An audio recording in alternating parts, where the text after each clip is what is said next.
So a lot of people will tell you, wood can only be seasoned if it's been split. Well, that's just about the stupidest thing I've ever heard.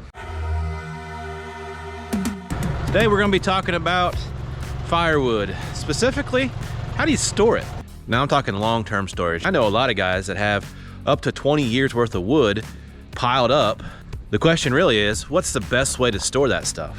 I mean, obviously, if you just cut green wood and you're trying to burn it in 6 months, you need to get that stuff down and dried and get air moving through it. Maybe even put it in a kiln if you have to, but ideally that's not how we want to manage our wood, right? We want to be ahead of the game because we're proactive homesteaders, right? We're not waiting until the last minute and procrastinating all the time. I'm in those wood burning groups on Facebook, and I like to listen to all those people talk about this and that and all the experts and everything, and I thought, well, let's go out to the wood pile and see how all this applies. This is my firewood / lumber pile. Most of that stuff is gonna go on that sawmill. I've already got a pile of board started in here. Got to get back to sawing soon, but we're low on firewood right now. I know it's February, like how the heck do you not have firewood cut? Most of this stuff down through here is gonna be all for the mill. It makes good slab wood, but I don't want to waste good lumber for the fire. This pile, however, a different story. We got a few in here that got some rotten centers in them. Those will make great firewood. Let's talk seasoning, right? No, I'm not talking about pepper and salt. So a lot of people will tell you, the ones that buy all their firewood and they've read all about it, and they know every book that's ever been written about firewood, and they'll tell you that wood can only be seasoned if it's been split. Well, that's just about the stupidest thing I've ever heard, because wood seasons as its glue bonds degrade. How long do you think these logs have been cut down and dead? If I told you I cut them down in 2016, would you believe me? So they've been sitting there for 7 years. If I had cut them up and split them, what do you think they'd look like? Well, there's your answer. Frozen, rotten, nasty firewood. You see what it does to it when it's sitting out here like this? It doesn't have the protection that the log provides. All that moisture wicks up through there. It causes a real problem. That rick of wood right there does not look very good. It's definitely not going in my fireplace. So what about moisture content? Like, there's no way that these logs can be dry in the amount of time that you're gonna need them to get them in the fireplace, right? You can't just cut a log and then burn it. Like, it has to have time to dry out. Okay, how much time do you think it needs? Let's cut up some of these logs and find out.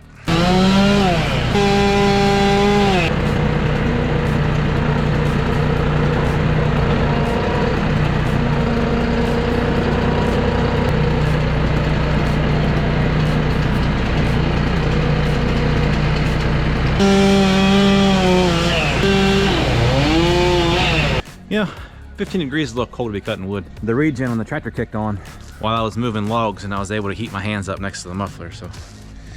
All right, so we just cut this stuff. You guys got any guess on what the moisture is gonna be on this?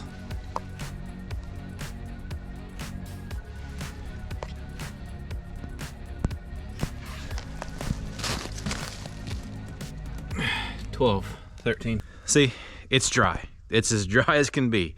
And most of the time outside, all your wood's gonna have moisture in it. I don't care how long it's been out there drying. Even the timber here on the house. Like, well, look, 12.6%. See, it's because there's so much moisture in the air. Even if I was to go out there, we'll go out there and we'll take a look at that.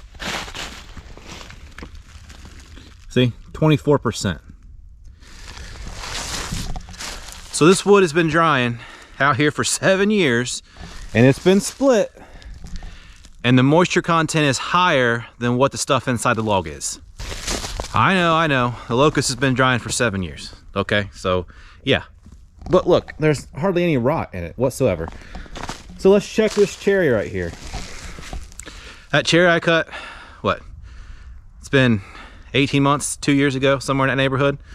So let's see what it looks like. 8.4%, 9%, 10%. So there you go, cherry round log. It's been aging for 18 months to 2 years and a log, and it's 10% right out of the log. Cut right there. The stuff is ready to go in the firebox, and you've seen it firsthand. The logs laying here have a lower moisture content than the piled up firewood that's sitting out there in the woods. Oh, hey, thanks. I appreciate the subscriptions. They really help out. I can't keep debunking all those intellectuals if you don't subscribe. Clearly you can season firewood in log form. All right, so there you go. I know you're thinking that's got to be some sort of YouTube magic. Like, how in the world is it that logs have a lower moisture content than split wood? That's not possible, right? Everyone that's ever known anything about firewood will tell you split wood dries better. It doesn't. So this is why I've always processed wood like this. I used to have customers. I used to sell firewood back in the day. And customers would always ask me, they'd say, why does your wood look so nice? And I say, well, it's because I cut it and split it before I bring it over to you. And they would say, well, it's not seasoned then? And I said, no, it's perfectly seasoned. All right? They'd burn it. They'd tell me the best firewood they ever had. And I would get repeat customers. I would sell out of firewood every year by October. You know, guys that would be burning, cutting and splitting and selling this time of year, I was out of logs and out of firewood by the end of October, right? Every single year. The people who wanted good firewood, they came to me first. And it's because it's simple, right? It's simple math. When you take a piece of wood like this, right? This piece of wood. And you open this thing up to the air, right? Look at all the surface area, right? All that air is going to penetrate around all of this. This stuff, the rounds, they're dry because nothing can penetrate inside of it. The outer layer may pick up a little bit of moisture, but as the wood dries through 2 summers, it's never going to pick that moisture back up. That's why it's at 10% right now, and the wood that's over there in the woods is at 24%.